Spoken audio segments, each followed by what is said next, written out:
Congress supreme court आ गई है और उसने कहा है कि जो प्लेस ऑफ वर्शिप एक्ट है ये इसमें बदलाव भी नहीं होना चाहिए और ये खत्म भी नहीं होना चाहिए। ये place of worship act Congress ने 1991 में बनाया था और ये बनाया था जिससे जो मुगलों ने हमारे मठ मंदिर को तोड़ा है हम उसको रिस्टोर न कर सके। ये कानून बना के कांग्रेस ने बाबर, हुमायूं, तुगलक, गजनी, गोरी, खिलजी, औरंगजेब के इलीगल काम को लीगलाइज कर दिया। कांग्रेस का इस कानून में यह लिखा हुआ है कि 15 अगस्त 1947 को धार्मिक स्थानों की जो स्थिति थी वो यथावत रहेगी। अब स्वाभाविक सी बात है, मुगलों ने हमारे मठ मंदिर को तोड़ा, अंग्रेजों के समय हम उसको रिस्टोर नहीं कर पाए। 15 अगस्त 1947 को भी हमारे मठ मंदिरों पे भी मुगलों के वंशजों का कब्जा था और अब यह कानून कहता है कि जो स्थिति थी वो कंटिन्यू रहेगी।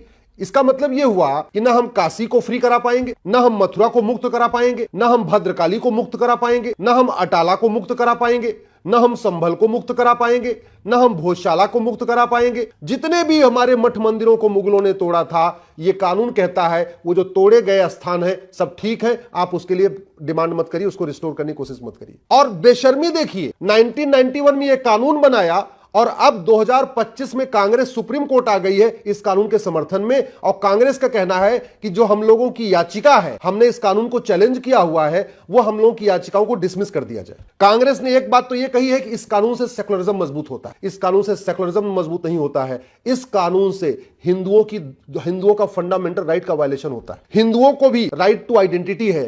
इस कानून की वजह से हम अपनी पहचान को पुनः प्राप्त नहीं कर पा रहे। इस कानून की वजह से हमारा राइट टू जस्टिस वायलेट हो रहा है। इस कानून की वजह से हमारा राइट टू रिलीजन वायलेट हो रहा है। इस कानून की वजह से हमारा राइट टू कल्चर वायलेट हो रहा है। इस कानून की वजह से हमारा राइट टू सोवरेनिटी वायलेट हो रहा है। यह लड़ाई हिंदू की नहीं है, यह लड़ाई भारत की संप्रभुता और विदेशी आक्रांताओं के बीच में है। इस कानून के कारण हमारी धार्मिक स्वतंत्रता हमें नहीं मिल पा रही है, सांस्कृतिक स्वतंत्रता हमें नहीं मिल पा रही है, राष्ट्र की संप्रभुता को हम प्राप्त नहीं कर पा रहे। इस कानून की यह कानून कहता है कोर्ट में आप जा ही नहीं सकते, यानी कोर्ट का दरवाजा बंद कर दे रहा है। अगर वास्तव में ये पीआईएल से हम पॉलिटिकली मोटिवेटेड होती और हमें कोई सहयोग होता, हमारा ड्राइवर भी कोई और किसी और ने हमें दिया हुआ है, गाड़ी हमारी किसी और की है। सच्चाई तो यह है। कांग्रेस ने यह भी कहा है कि अगर ये प्लेस ऑफ वर्शिप एक्ट खत्म हुआ तो देश की एकता अखंडता खतरे में हो जाएगी, खतरे में आ जाएगी। एक तरीके से धमकी दिया है कांग्रेस ने। अगर ये इसका मतलब आज देश में अगर एकता अखंडता है इस कानून की वजह से है और कानून हटते ही, प्लेस ऑफ वर्शिप हटते ही भारत खंड खंड हो जाएगा। ये तो अपने आप पे धमकी है और एक तरीके से खुलेआम हिंदुओं को धमकी है कि तुम अपने अगर काशी, मथुरा, भद्रकाली, भोजशाला, अटाला को फ्री कराने की कोशिश करोगे तो भारत में फिर से विभाजन हो जाएगा।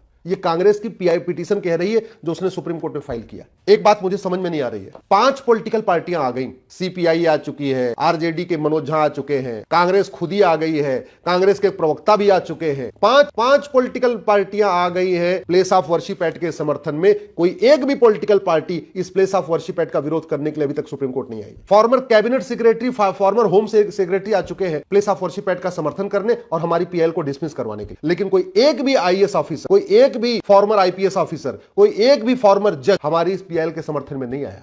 अगर ये कानून खत्म नहीं हुआ तो देश भर में जो मुगलों ने हमारे मठ मंदिर को तोड़ा था हम उनको फ्री नहीं करा पाएंगे, हम उनको वापस बहाल नहीं करा पाएंगे। तो फिर इस कानून के विरोध में हमारे संत, हमारे महंत, हमारे आचार्य, हमारे मंडलेश्वर, हमारे महामंडलेश्वर, हमारे कथावाचक, हमारे मठ मंदिर के पुजारी क्यों नहीं आ रहे? अगर भारत के स्वतंत्र होने के बावजूद, संविधान लागू होने के बावजूद हम अपने अगर मठ मंदिरों को मुक्त नहीं करा पाएंगे, फिर कब मुक्त करा पाएंगे? कांग्रेस का कहना है कि आप भूल जाइए पुरानी बातों को। हम लोग क्यों पुरानी बातों को भूल जाए?